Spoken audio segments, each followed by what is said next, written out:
This story is brought to you by Anonymous.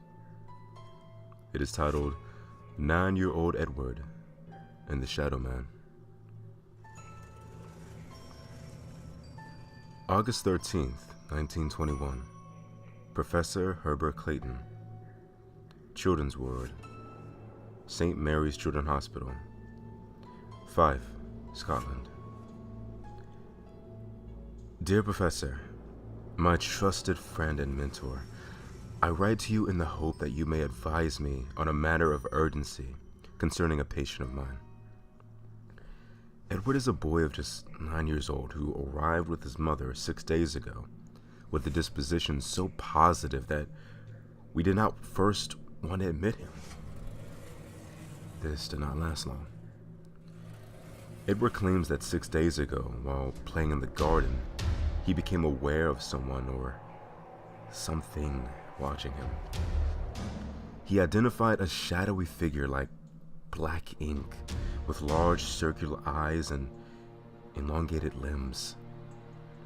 Edward described that while it resembled an owl, it spoke as if it inside his head with the voice of his recently deceased father. The voice apparently told Edward that it would come for him in 7 days to take him to the desolate plain, a place named that I'm unfamiliar with. Its mere mention brought Edward into a fit of hysteria. His condition has deteriorated quickly in the last few days. The boys become convinced that the shadowy figure has returned and is moving closer each time towards him. The delusion appears to have some connection to mirrors and glass, both of which Edward has banished from his room. I write to you, Professor, because on the final night of Edward's imaginary decline, I went to check upon the boy and found that he was not alone in his bedroom.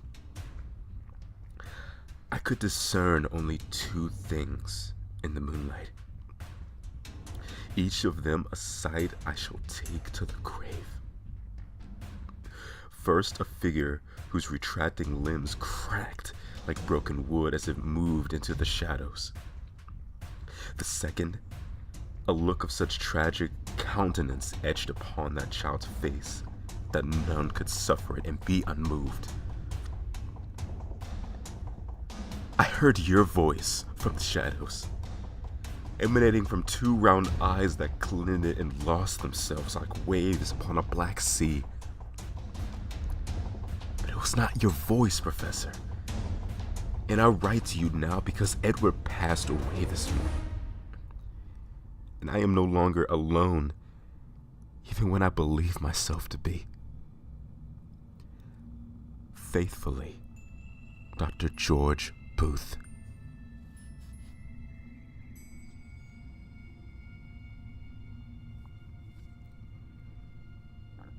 This one is titled Blank Stares, written by Nixie. Sorry if I'm mispronouncing that. I'm a scaredy cat. There's nothing that I hate more than being left alone at night in a dark, rambling house. In truth, I usually do okay. Stay in my chair, on my computer, watch horror movies and shows. I'm a scaredy cat, but I kinda like being scared. I was doing my usual routine, watching things, snacking, waiting for my roommates to get home and bring the house to life again. Nature called to me, and I abandoned my comfortable nest I made in the armchair to wander to the bathroom. This room in particular is one of those modern examples of style. Big white space with mirrored surfaces, and the affronting display of the latrine tucked into its own small room with a linen closet behind a separate door. It really bugs me, but whenever someone else uses my bathroom, they always leave all the doors ajar. I never catch them, so I never know who to scold. But they all know it bothers me. It's probably why they do it. This was one of those occasions where the toilet door was wide open and the linen door cracked just inside of it. whatever, it's not that big of a deal. Stepping forward into the bathroom past the door between the wall and the other door, I froze. Out of the corner of my eye, I saw something. My startled brain started to gather the pieces of the glimpse. It looked like a white face, wide and bony, with dark pitted eye sockets and a Grinch-like grin. I saw it low to the ground, under where the door handle was located. There I was, staring at the back of the door, a creeping feeling making the hair on the back of my neck stand on end. There's nothing there, right? I have an overactive imagination and often see things at a glance, but this felt different. My friends warned me about watching so many horror films. I chuckled nervously at my foolishness, but I reached out and closed the door anyway. Back to business. I unzip and turn to the porcelain throne. Still, that feeling of static down my spine.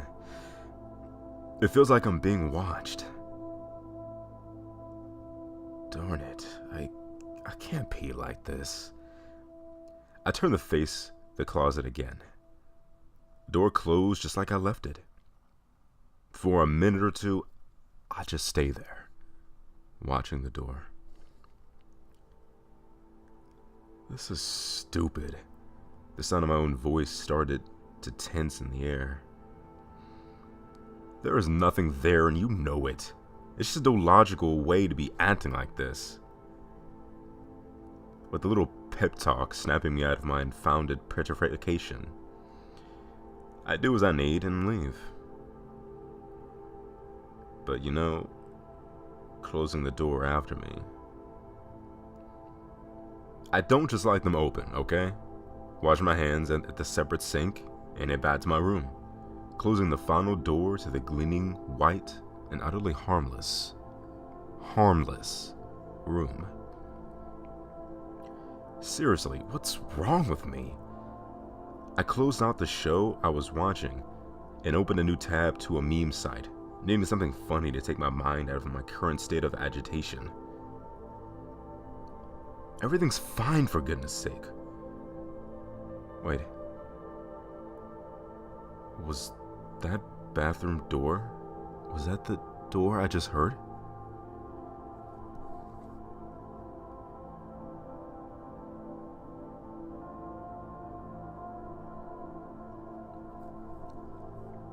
This one is titled Branches in the Wind, written by Cream. Finally, I'm home. After working a late night, I finally finished a project that my boss pushed on me. It was all worth it though, because I had a great day ahead of me. The part I was most excited for though was seeing my son. I finally won the custody battle against my ex-wife, so now I actually get to see him. I fixed up my old spare bedroom for him, although it looked bland and all white. I figured we would have some spare time later and we could make any changes he wanted. I lumbered up the stairs, and when he finally heard I was here, he quickly called me into his room. "Daddy, I can't sleep. There's a monster in the window." Monsters, huh? That's original for a kid. Oh, don't worry about that. It's just the tree's branches blowing in the wind, see? I pointed and showed him the branch tapping against the window pane. He trusted me enough to calm himself down, and I kissed him goodnight. Finally, time for sleep. I could hardly even see straight at this point. I walked across the hallway and collapsed into my bed. I had too much on my plate to be dealing with monsters. I had to go with him to school the next day to get him signed up for our district. I had to buy him school clothes. I couldn't even think straight. That's when I heard him calling again. Man, I love the kid and all, but I needed some sleep. "Daddy, the monster's back again," he shrieked. I looked to the window. Nope, nothing but the tree branches. I walked over, and to prove it to him, I opened the window and turned back to him. "See? It's nothing but the tree, I told you. Now go back to sleep. You've got school in the morning." He was still a bit startled from what I could see, but what I could do... what could I do, I should say? I was just too darn tired. Again, I fell into the comfort of my bed. Then I heard a cry, and I just had enough. "Fine, I'll just sleep in your bed with you. If you see any monsters, just hold tight to me." I walked back into his room, pulled back his torn up blanket, and laid next to the broken bed. The broken side of it, I should say. While I lay, eyes closed, my mind started wandering. Didn't I buy white sheets for the bed? Where'd all this red come from? I looked at the gaping hole on the side of the bed that my son was sleeping at, and I realized my mistake. That's when I heard the monster, except it wasn't tapping on the glass. It was the footsteps from the opened window. I couldn't help but laugh. How didn't I realize I had no trees in my yard?